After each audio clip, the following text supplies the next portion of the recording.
Hi everyone, Seldom here. Today we're gonna discuss about the practical spending of gems so you won't regret your investments in the long run.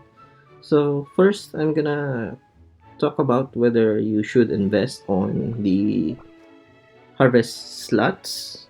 So in case you are wondering how long to make certain materials, this one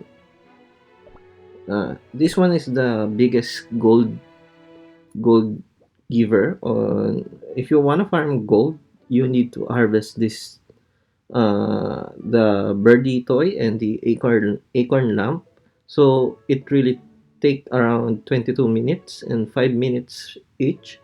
So this one actually gives you, on the wish it gives you like 17k gold.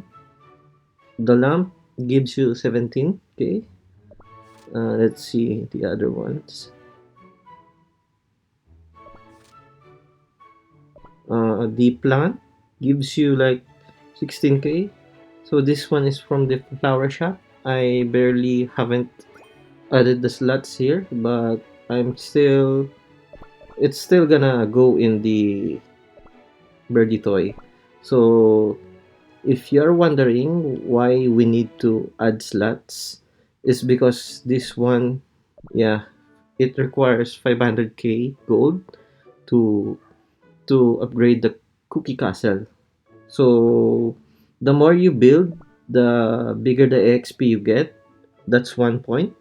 So is it worth it to spend gems? For me, yes, because some of these really just take around 10 minutes to actually fill up. So it's very annoying for me as a user to keep lagging back and lagging in. Uh, so I just want it to be an hour or 2 hours in case. So that's the optimal for me. But if you're a free to play user, I suggest around only like 1k gem or 1.5k gem. My suggestion is to invest around Sugar Query, and I kind of regret on spending this. Carpentry, yeah, you need to invest on carpentry. Then from here, this one is very needed. Yeah, this one. So add more slots from here, and this one also. So that's like four. So 1,200 gems. But if you are really are if you're not actually focusing on PvP or catching up on certain progression, you just go free to play and ignore these slots, because eventually you will open up more buildings as you progress. It's just that it's more convenient and more faster to progress on the story and the PvP side. So next is treasures. uh, I still think that there are just certain treasures that you need to invest. Primarily, this Gatekeeper's Ghost Horn. It increases defense on all your cookies.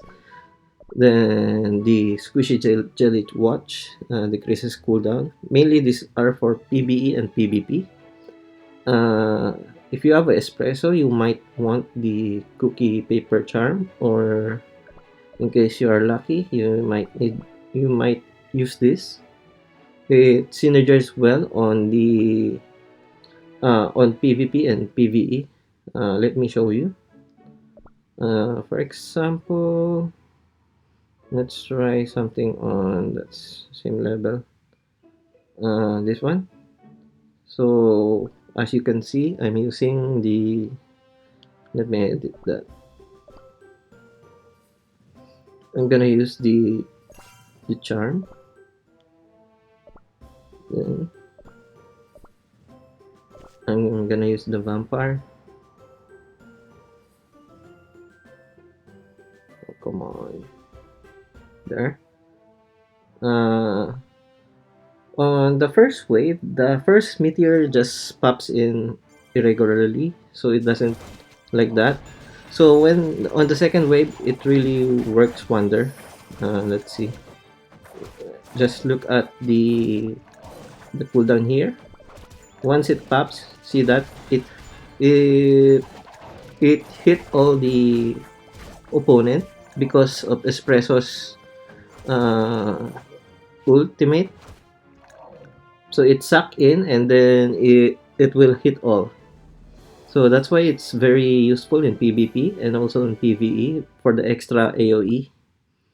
So that's one. So my suggestion is in Treasure, uh, just pull for like one or two five pulls, meaning like 2k gems or 3k gems until you have this one and this, because these are the primary treasure used in PvE and PvP.